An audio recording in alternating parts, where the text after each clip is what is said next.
Hi friends, welcome to Shamees kitchen. എല്ലാവർക്കും സുഖമാണല്ലോ. ഇന്ന് നമ്മൾ തയ്യാറാക്കുന്നത് നമുക്ക് ഒരുപാട് ടേസ്റ്റിൽ രാവിലത്തെ ബ്രേക്ക്ഫാസ്റ്റിൻ്റെ കൂടെ സൈഡ് ഡിഷായിട്ട് നമ്മൾ സാധാരണ എഗ് കറിയൊക്കെ തയ്യാറാക്കാറുള്ളതാണ്.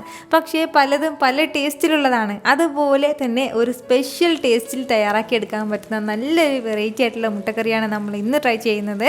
അപ്പോൾ ഇതിൻ്റെ ഡീറ്റെയിൽസ് ഒന്നും മിസ്സാവാതിരിക്കാൻ വേണ്ടിയിട്ട് എല്ലാവരും ഒന്ന് സ്കിപ്പ് ചെയ്യാതെ കണ്ടേക്കണം. കൂടെ തന്നെ നമ്മുടെ ഈ ഷമീസ് കിച്ചൻ ചാനൽ ഇതുവരെയും സബ്സ്ക്രൈബ് ചെയ്യാത്തവരാണെന്നുണ്ടെങ്കിൽ അല്ലെങ്കിൽ ഇത് ആദ്യമായിട്ടാണ് കാണുന്നതെങ്കിൽ പ്ലീസ് ഒന്ന് സബ്സ്ക്രൈബ് ചെയ്തേക്കണേ. ആ തൊട്ടടുത്ത് കാണുന്ന ബെല്ലൈക്കനിലെ ഓൾ കൂടി ഒന്ന് മറക്കാതെ പ്രസ് ചെയ്തേക്കണം. എന്നാൽ ശരി, നമുക്ക് വേഗം വീഡിയോയിലേക്ക് പോകാം. നമ്മുടെ എഗ് കറി തയ്യാറാക്കി എടുക്കാൻ വേണ്ടിയിട്ട് ഞാനിപ്പോൾ ഇതുപോലെ ഒരു കടായി ഒന്ന് അടുപ്പത്തേക്ക് വെച്ചിട്ടുണ്ട്. അതിലേക്ക് നമുക്ക് ഫസ്റ്റ് ചേർത്ത് കൊടുക്കേണ്ട കാര്യമാണ് ഇതുപോലെ ഒരു 2 ഏലക്കയും ഒരു 2-3 പീസ് അളവിൽ കറുവാപ്പട്ടയും കൂടി. ഗ്രാമ്പൂ നമുക്ക് ആവശ്യമായിട്ടില്ല, ഇത് 2 മാത്രം മതിയാവും. അപ്പോൾ നമുക്ക് ചേർത്ത് കൊടുക്കാം. കൂടെ തന്നെ അതുപോലെ പിന്നെ ഇനി നമുക്കിതിലേക്ക് വേണ്ടതാണ് ഒരു 1/2 ടീസ്പൂൺ അളവിൽ ചെറിയ ജീരകം കൂടി. അപ്പോൾ അതും ചേർക്കുകയാണ്. ഇനി നമുക്കിതിലേക്ക് വേണ്ടത് പെരിഞ്ജീരകമാണ്. അതുപോലെ തന്നെ ഒരു 1/2 ടീസ്പൂൺ അളവിലാണ് പെരിഞ്ജീരകം നമുക്ക് ആവശ്യമായിട്ടുള്ളത്. അതുപോലെ തന്നെ പിന്നെ ഇനി അടുത്ത് നമുക്കിതിലേക്ക് വേണ്ടതാണ് 1 ടീസ്പൂൺ അളവിൽ മുഴുവൻ മല്ലിയും കൂടി. നമ്മളിപ്പോൾ ഇതെല്ലാം മുഴുവനായിട്ട് ചേർത്ത് കൊടുത്തിട്ട് വറുത്തിട്ടാണ് തയ്യാറാക്കിയെടുക്കുന്നത്. കൂടെ തന്നെ പിന്നെ ഇനി വേണ്ടതാണ് ഒരു ചെറിയൊരു പീസ് അളവിൽ ഇഞ്ചി എടുത്തിട്ട് ചെറുതായിട്ടൊന്ന് അരിഞ്ഞെടുത്തിട്ടുണ്ട്, അതും കൂടി. അതുപോലെ തന്നെ വെളുത്തുള്ളി അലിയിൽ ഒരു വലിയ 3 പീസ് വെളുത്തുള്ളി അലിയിൽ എടുത്തിട്ടുണ്ട്. എന്നിട്ട് ഇതുപോലെ ചെറുതായിട്ടൊന്ന് അരിഞ്ഞെടുത്തിരിക്കുകയാണ്, അതും ചേർക്കാം. ഇത് ഇത്രയും ചേർത്ത് കൊടുത്തതിന് ശേഷം നല്ല രീതിയിൽ ഒന്ന് വറുത്തെടുക്കണം. ഫ്ലെയിം ഒന്ന് മീഡിയത്തിൽ വെച്ച് കൊടുത്തിട്ട് മാത്രം വറുത്തെടുത്താൽ മതിയാവും. ഒരുപാട് ഹൈ ഫ്ലെയിമിൽ വെക്കേണ്ട ആവശ്യമില്ല. നമ്മളിതാ ഇതിലേക്ക് ചേർത്ത് കൊടുത്ത സ്പൈസസ് എല്ലാം നന്നായിട്ട് തന്നെ ഒന്ന് ചൂടായിട്ട് കിട്ടിയിട്ടുണ്ട്. അതുപോലെ തന്നെ ചെറുതായിട്ട് ഇങ്ങനെ പൊട്ടി തുടങ്ങിയിട്ടുണ്ട്. നല്ലൊരു മണവും വരുന്നുണ്ട് ഈ ഒരു സമയമാകുമ്പോഴത്തേക്കും. പിന്നെ ഇനി നമുക്കിതിലേക്ക് വേണ്ട കാര്യങ്ങളാണ് കുറച്ച് കറിവേപ്പിലയും കൂടി. അതുപോലെ തന്നെ നമ്മുടെ എരിവിനനുസരിച്ചിട്ടുള്ള മുളക് പൊടിയും കൂടി ആവശ്യമായിട്ടുണ്ട്. ഞാനിപ്പോൾ ഒരു 2 ടീസ്പൂൺ അളവിലാണ് ഇതിലേക്ക് മുളക് പൊടി ചേർത്ത് കൊടുക്കുന്നത്. ഇതുപോലെ നല്ലതുപോലെ എരിവുള്ള മുളക് പൊടിയാണെന്നുണ്ടെങ്കിൽ 1 ടീസ്പൂൺ തന്നെ മതിയാവും.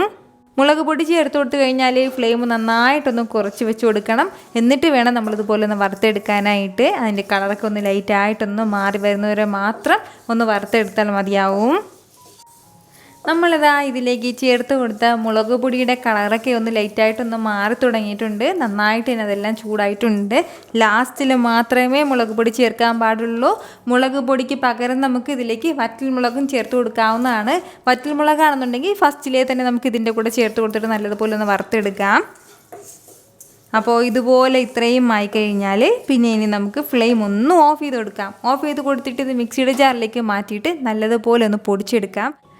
ഇതുപോലെ നന്നായിട്ടെല്ലാം ഒന്ന് പൊടിച്ചെടുത്തിട്ടുണ്ട്. ഈ ഒരു രീതിക്ക് വേണം നമുക്കൊന്ന് പൊടിഞ്ഞ് കിട്ടാനായിട്ട്. ഇത്രയും ആയിക്കഴിഞ്ഞാൽ പിന്നെ ഇനി നമുക്ക് വേണ്ടതാണ് അതേ കടായിലേക്ക് തന്നെ ഒരല്പം എണ്ണ ചേർത്ത് കൊടുക്കാം. ഇതുപോലെ വളരെ കുറച്ച് മാത്രം മതിയാവും. കൂടെ തന്നെ പിന്നെ നമുക്ക് വേണ്ടതാണ് 1 ടീസ്പൂൺ അളവിൽ മുളക് പൊടിയും കൂടി. അതുപോലെ തന്നെ ഒരു 1/4 ടീസ്പൂൺ അളവിൽ മഞ്ഞൾപ്പൊടിയും കൂടി നമുക്ക് ആവശ്യമായിട്ടുണ്ട്, അതും ചേർത്ത് കൊടുക്കാം.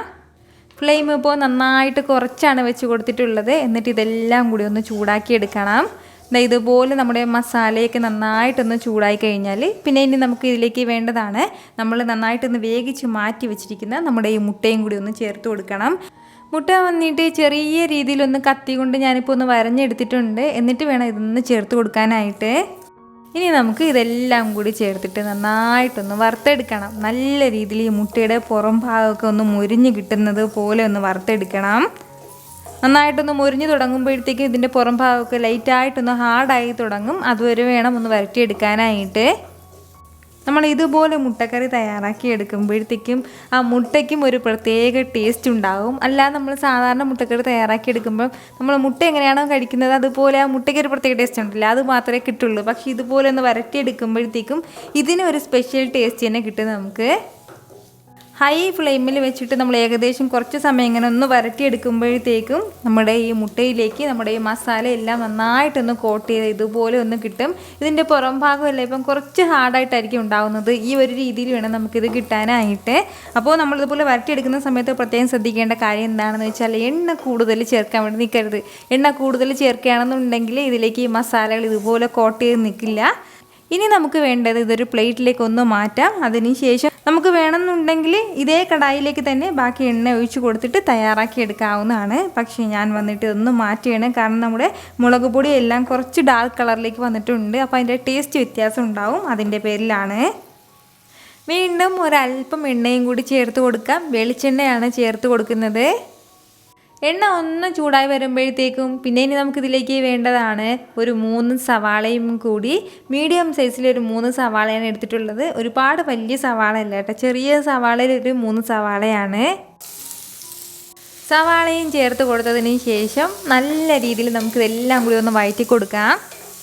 പെട്ടെന്ന് തന്നെ ഒന്ന് വഴണ്ട് കിട്ടാൻ വേണ്ടിയിട്ട് നമുക്ക് വേണമെന്നുണ്ടെങ്കിൽ ഈ ഒരു സമയം ഒരല്പം ഉപ്പും കൂടി ഇതിലേക്ക് ഒന്ന് ചേർത്ത് കൊടുക്കാം. ഉപ്പും ചേർത്ത് കൊടുത്തതിന് ശേഷം വീണ്ടും നല്ലതുപോലെ ഒന്ന് വഴറ്റിയെടുക്കുകയാണ്. ഇതിൻ്റെ കളറൊക്കെ ഒന്ന് ലൈറ്റായിട്ടൊന്ന് മാറി തുടങ്ങുന്നവരെ നമുക്കൊന്ന് വഴറ്റിയെടുക്കണം. നമ്മുടെ സവാള എല്ലാം ഇപ്പോൾ നന്നായിട്ടൊന്ന് വഴണ്ടിട്ട് അതിൻ്റെ കളറൊക്കെ ഒന്ന് ലൈറ്റായിട്ടൊന്ന് മാറി തുടങ്ങിയിട്ടുണ്ട്. അപ്പോൾ ഈ ഒരു സമയം ആകുമ്പോഴത്തേക്കും പിന്നെ ഇനി നമുക്കിതിലേക്ക് വേണ്ടതാണ് ഒരു 2 തക്കാളി മിക്സിയുടെ ജാറിലേക്ക് മാറ്റിയിട്ട് നന്നായിട്ടൊന്ന് അരച്ചെടുത്തിട്ടുണ്ട്. അതും കൂടി ഒന്ന് ചേർത്ത് കൊടുക്കാം. തക്കാളി ചെറുതായിട്ട് അരിഞ്ഞിട്ട് ചേർക്കുന്നതിനേക്കാളും ഇതുപോലെ പേസ്റ്റാക്കി ചേർക്കുന്നതായിരിക്കും കുറച്ചുകൂടി നല്ലത്. അതിനുശേഷം വീണ്ടും നല്ലതുപോലെ എല്ലാം കൂടി ഒന്ന് വഴറ്റി കൊടുക്കണം. ഫ്ലെയിം ഹൈയിൽ തന്നെ വെച്ചിട്ട് നമുക്കൊന്ന് വഴറ്റിയെടുക്കാവുന്നതാണ്. തക്കാളിയുടെ ആ ഒരു പച്ച ടേസ്റ്റ് മാറുന്നവരെ മാത്രം ഒന്ന് വഴറ്റി തിളപ്പിച്ചെടുത്താൽ മതിയാവും. ഇപ്പോൾ നമ്മുടെ തക്കാളിയിലുണ്ടായിരുന്ന ആ വെള്ളം കംപ്ലീറ്റ് ആയിട്ടൊന്ന് വറ്റിയിട്ട് അതിൻ്റെ ആ ഒരു പച്ച ടേസ്റ്റ് എല്ലാം ഒന്ന് മാറി തുടങ്ങിയിട്ടുണ്ട്. ഈ ഒരു സമയം പിന്നെ ഇനി നമുക്കിതിലേക്ക് വേണ്ടത് നമ്മൾ നേരത്തെ പൊടിച്ച് മാറ്റി വെച്ചിരുന്ന നമ്മുടെ മസാലക്കൂട്ടും കൂടി ചേർത്ത് കൊടുക്കാം. മസാലക്കൂട്ടും ചേർത്ത് കൊടുത്തതിന് ശേഷം വീണ്ടും നല്ലതുപോലെ ഒന്ന് മിക്സ് ചെയ്ത് കൊടുക്കണം. ഒരുപാട് സമയത്ത് പിന്നെ വഴറ്റേണ്ട ആവശ്യമൊന്നുമില്ല. ഇതുപോലെ ഒന്ന് മിക്സ് ചെയ്ത് കൊടുത്തു കഴിഞ്ഞാൽ പിന്നെ ഇനി നമുക്കിതിലേക്ക് ആവശ്യത്തിനുള്ള വെള്ളം കൂടി ഒന്ന് ചേർത്ത് കൊടുക്കാം. കൂടെ തന്നെ ചെറുതായിട്ടൊന്ന് കട്ട് ചെയ്തെടുത്ത ഒരു 3 പച്ചമുളകും കറിവേപ്പിലയും കൂടി ചേർക്കുകയാണ്. ഇത് ഇത്രയും ചേർത്ത് കൊടുത്തതിന് ശേഷം നല്ല രീതിയിൽ എല്ലാം കൂടി ഒന്ന് മിക്സ് ചെയ്ത് കൊടുക്കണം. നന്നായിട്ട് ഇതുപോലെ ഒന്ന് മിക്സ് ചെയ്ത് കൊടുക്കാം. നേരത്തെ നമ്മൾ ആവശ്യത്തിനുള്ള ഉപ്പ് ചേർത്തിട്ടുണ്ടായിരുന്നു, അത് തന്നെ തികയും. ഇനി വേണമെന്നുണ്ടെങ്കിൽ ടേസ്റ്റ് ചെയ്ത് നോക്കിയിട്ട് പിന്നീട് ചേർക്കാവുന്നതാണ്. നമ്മുടെ ഗ്രേവി എല്ലാം നന്നായിട്ടൊന്ന് തിളച്ച് തുടങ്ങിയാണ്. ഈ ഒരു സമയം നമുക്കിതിലേക്ക് നമ്മുടെ മുട്ടകളെല്ലാം ഒന്ന് ചേർത്ത് കൊടുക്കാം.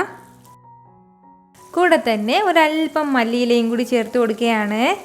ഇനി ഇതെല്ലാം കൂടി നന്നായിട്ടൊന്ന് മിക്സ് ചെയ്ത് കൊടുത്തതിന് ശേഷം ഒരു 2 മിനിറ്റ് ഒന്ന് അടച്ച് വെച്ചൊന്ന് വേവിച്ചെടുക്കണം. ലോ ഫ്ലെയിമിൽ മാത്രം ഒരു 2 മിനിറ്റ് വെച്ചിരുന്നാൽ മതിയാവും. ഹൈ ഫ്ലെയിമിൽ വെക്കരുതെങ്കിൽ പിന്നെ ഗ്രേവി എല്ലാം പെട്ടെന്ന് തന്നെ ഒന്ന് വറ്റിപ്പോകും. ലോ ഫ്ലെയിമിൽ വെച്ചിട്ട് ഒരു 2 മിനിറ്റ്, അത്രയും സമയം കൊണ്ട് തന്നെ ഈ മസാലകളെല്ലാം ഈ മുട്ടയിൽ നന്നായിട്ടൊന്ന് പിടിച്ചിട്ടുണ്ടാവും.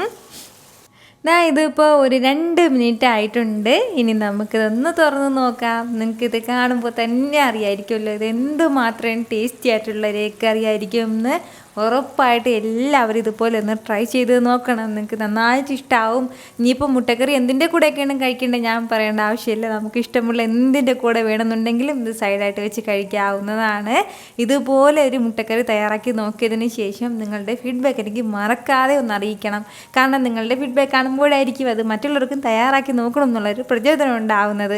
അപ്പോൾ ഈ വീഡിയോ ഇഷ്ടമായാൽ എല്ലാവരും ഒന്ന് ലൈക്ക് ചെയ്യാനും കൂടെ തന്നെ നിങ്ങളുടെ ഫ്രണ്ട്സിനും ഫാമിലിക്കും എല്ലാവർക്കും ഇതൊന്ന് ഷെയർ ചെയ്യാനും മറക്കരുത്. വീണ്ടും നല്ലൊരു ഉഷാർ വീഡിയോ ആയിട്ട് നാളെ 2 മണിക്ക് കാണാം. അതുവരേക്കും എല്ലാവരും ഹാപ്പി ആയിട്ടിരിക്കുക, സന്തോഷമായിട്ടിരിക്കുക, എല്ലാവരും സേഫ് ആയിട്ടിരിക്കണം. Take care dear friends.